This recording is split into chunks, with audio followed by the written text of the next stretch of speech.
Hey there, welcome back to another video. This time it is a review of a oddity and a rather obscure film called Nasty Hero.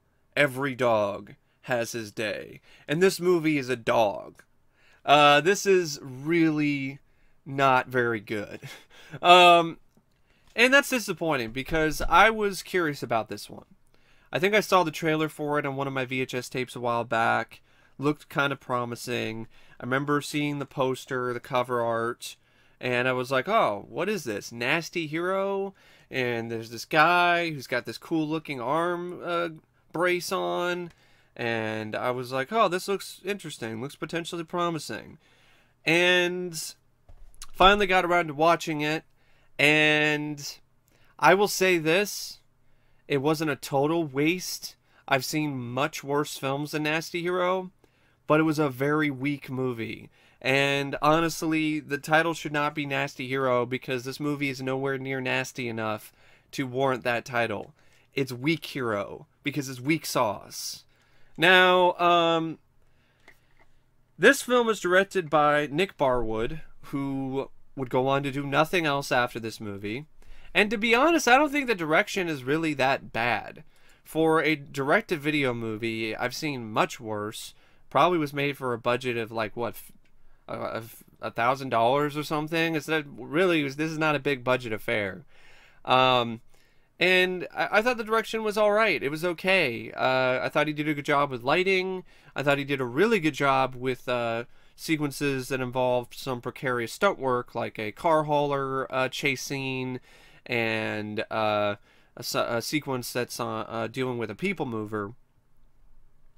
And like I said, stuff involving lighting and stuff like that, and nightclubs and other stuff like that.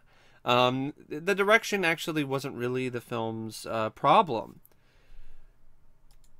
The screenplay, on the other hand, by Ian Fletcher and Jeremy Sr., which they also did not do anything else after this, and for very good reason, because they're not very good writers, like I said, is not nasty enough. This is, for some reason, this is PG-13, and this is really tame. This is a really tame script. Why? Did they think this was going to appeal to teenagers? Did they think this was going to have a wider appeal? I don't understand the thought process. Because this should have been a hard R from the get-go. You have the main guy, Chase, played by a human block of wood named Scott Feraco, who is essentially just a poor man's Mark Singer. Because look at this. It looks like Mark Singer. He looks like Mark Singer. I'm not the only one. When I shared this cover art with some of my friends online, they were like, is that Mark Singer? And I'm like, no, it's not. I wish it was. The movie would be way better if it was Mark Singer. Because Mark Singer is a much better actor than Scott Feraco. I don't even know if I could even call Scott's acting in this acting. Like, it's so amateurish and so bad that I don't even know if he's even acting. It comes across as a parody of action heroes. It kind of sounds like the kind of shit you'd hear in Kung Fury, you know, with like the wannabe tough guy voice. But anyway, he does this narration in the beginning where for some reason he's inexplicably like driving over a rattlesnake in the middle of the road.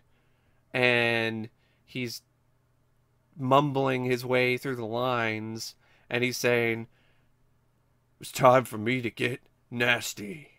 And because he's going to get revenge on the people who screwed him over, because he's a guy who delivers cars for people, and he got tagged with a stolen car and was sent to jail, and now he's out, and now he wants revenge, so he's going back home, and wants to get nasty. But he never gets nasty. That's the thing. It's called Nasty Hero. He says, I was gonna get nasty. And he never gets nasty. There's nothing nasty about it. There's no blood. There's no hardcore violence. There's no adrenaline pumping action sequences. I don't know what the hell this writer on the back of this was smoking. I don't even think the writer, the person who wrote this on the back, the blurb on the back of this VHS, I don't even think he even saw the movie. Because if they did, I don't think they would say, hair-raising car stunts highlight this turbocharged action adventure. there are no hair-raising car stunts. There's the stuff with the car hauler, but it's kind of clunky. But for a first-time director, I thought it was still kind of impressive. But it's nothing to get your hair raised. And there's no turbocharged action in this. Unless you call a bunch of dipshits really terribly driving around in muscle cars turbocharged action and a bunch of really wimpy fistfights. But, you know, hey, I guess your definition of turbocharged action must be a lot different than mine, apparently. So yeah, you have this douchebag named Brad, who's played by Robert Sedgwick, who is actually the brother of Kyra Sedgwick, and the actress. And he's been in a few things, like he was in Dire with a Vengeance. He played one of the henchmen in that. He was also in Tales on the Dark Side, the movie. So he's this henchman. He's one of these lead henchmen for this group of thugs, essentially, who are working for this cop, played by Mike Starr, this dirty cop named Hackett. And Mike Starr's a name you might recognize because he was in Dumb and Dumber. He was the fat guy in the van who was subjected to their most annoying sound in the world. Like, it's that guy. It's do you want to hear the most annoying sound in the world? No, no. You know, then they do the annoying noise. And he's like, ah, stop it! You know, it's that guy. He's in this. As a dirty cop. And then you also have, speaking of cops, you have the actor who played Chief Stern in the 1990 Ninja Turtles film and the 1991 sequel, Secret of the Ooze. He's also in this. The actor Raymond Serra, he plays a mechanic shop owner named Vic, who's kind of a friend to poor man Mark Singer over here, Scott Feraco, his character Chase, but not really, because he's also working with the bad guys, but he's reluctantly working with them because they're, you know, threatening his family and whatever. But he doesn't hesitate to double cross this guy whatever chance he gets. But yeah, I was like, when I was watching this movie, I was like, I've seen that guy somewhere. And then I looked him up. I'm like, yeah, it's Chief Stearns. That's why. You also have Jon Tenney, who was in a few things as well. Like, he was the douchebag rich guy in The Phantom who wanted to get into Christy Swanson's pants, but she wasn't having any of it. So he was in that as Jimmy Wells. He was also in a few other things. He was in Tombstone. He played a character named Behan. He was Levine in Beverly Hills Cop 3. So he plays one of the henchmen, I think, in this film as well. And you also have former WBC welterweight champion Carlos Palomino as Carlos, Chase's best friend. And since he's a former WBC champion in boxing, like, he's the one that has the most, I guess, believable fight scenes in the movie, but he only has like one. But he can actually punch because he's actually a boxer. Unlike Scott Feraco, who just looks clumsy, like pretty much everyone else who's fighting in this movie. Like I said, it's a weak hero. These fight scenes are weak. These car chases are weak. These action scenes are weak. These villains are weak. The hero is weak. I mean, just weak all the way around. So, yeah, he gets double-crossed. He comes back to the small town somewhere in, I think, what is it, Florida? Yeah. Yeah, he's looking for the guys who set him up with the stolen car. Cost him 6 months in a Georgia prison. But this script is such a mess, and it's so poorly written, that nothing ever gets resolved. And the stakes never really feel high enough. So you have, like, he's got this girl that he's into who, I could see why, it's a pretty hot Latina chick. Yolanda, played by Rosanna DaVon. And she's essentially forced to work for Brad and his cronies at this club. And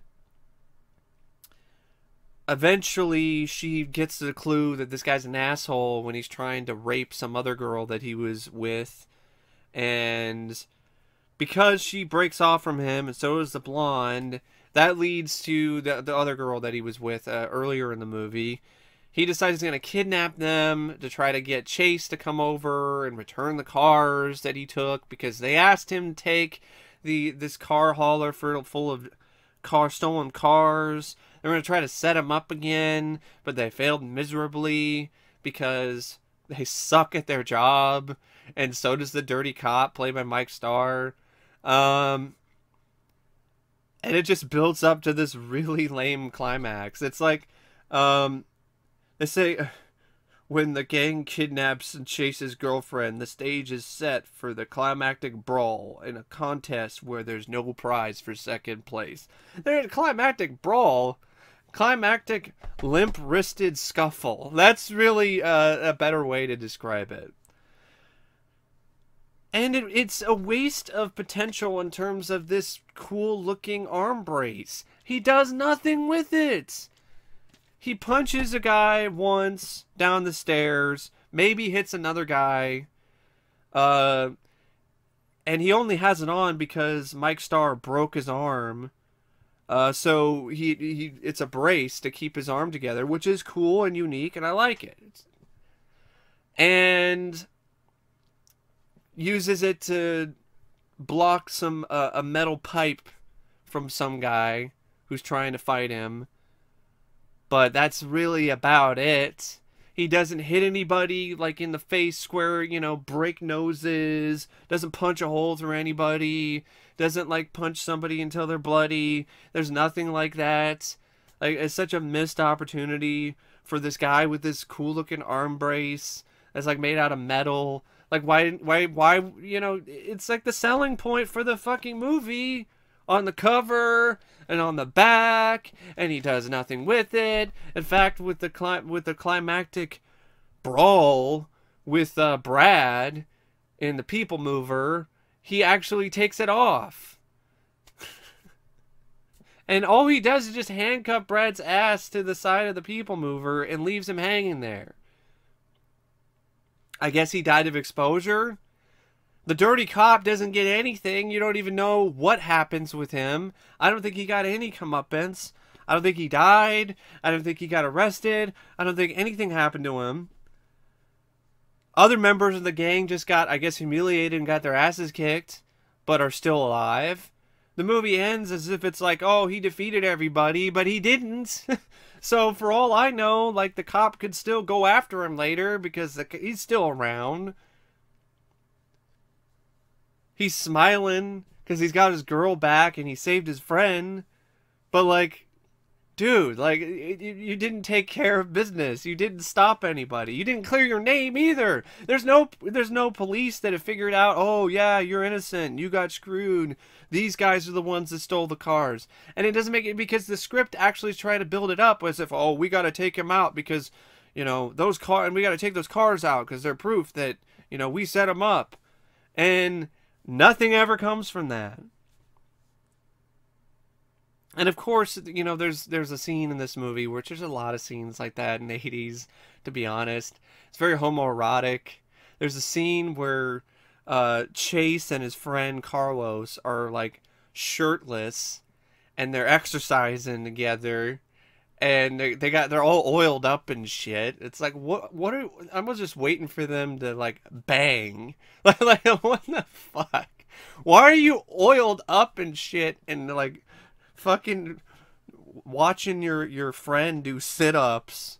It's like, it's fucking weird, okay? And definitely a little bit, potentially a little bit gay. I'm just saying. No offense if that's what these two are into, but yeah. But I mean, that's the kind of thing that you saw a lot in movies like this, to be honest. So that's nothing like completely new. The acting is D-list level from everyone involved, and there is some fun to be had because of how bad some of the acting is. The screenplay, for the most part, like I said, is weak and lame, but there are some moments of lines of dialogue and some, stuff involving Chase that I had fun with. In fact, the character of Chase I think is promising. He doesn't give no fucks, and I like that.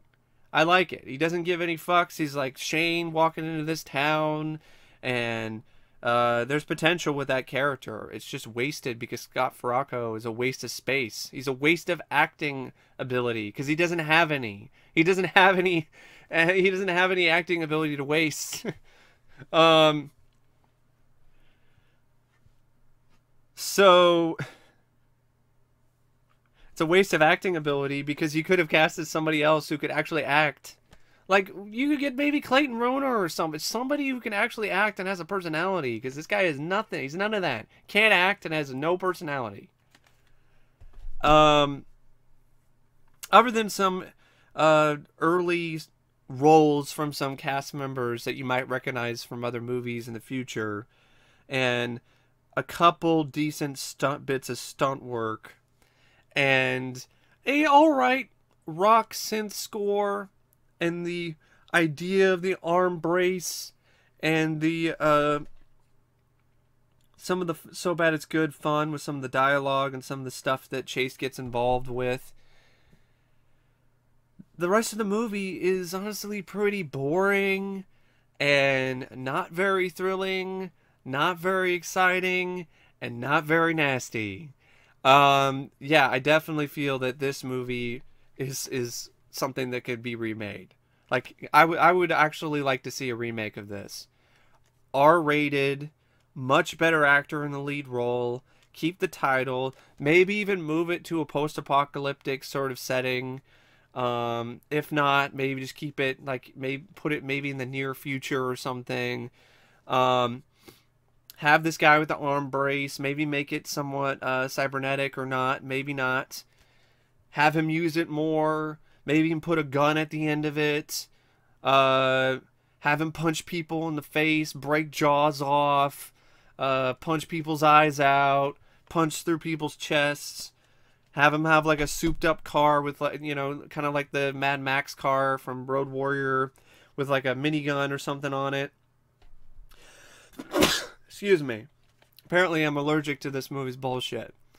But anyway, yeah, have something like that where he has like a car, has like the Turbo Interceptor from Mad Max. I think that's what it's called. Or something like that. Maybe have his Camaro and make it all banged up and distressed. Give it guns and armor. And, soup up the action. Actually deliver some genuine hair-raising car stunts and turbocharged action. And have nudity and drug use and profanity and just be as nasty as humanly possible. Even make it unrated. I think that's bad. That has potential. It has potential if they do that. But as it is, really below average movie. So anyway, yeah, I don't know what else to say about Nasty Hero, except if I were to rate it out of 5 stars, I would give the film 2 out of 5. Anyway, thank you for watching my review of Nasty Hero, and as always, I will see you later. See ya.